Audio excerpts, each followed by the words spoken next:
چه دهشت است خدایا، سلام ممکن نیست.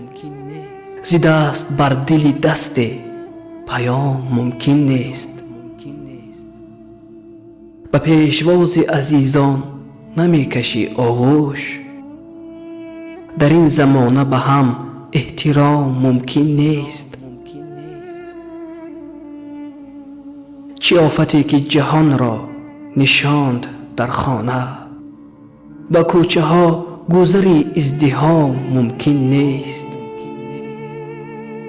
صدای سرفه خود را فرو برد مردم، ز بیم رنج کرانه زکام ممکن نیست. نوای خوانش بلبل به گل چه غمگین است، به گوش یار نفس از کلام ممکن نیست. خدای مژده رسان راه عافیت بنما، که این مریض بلا را دوام ممکن نیست.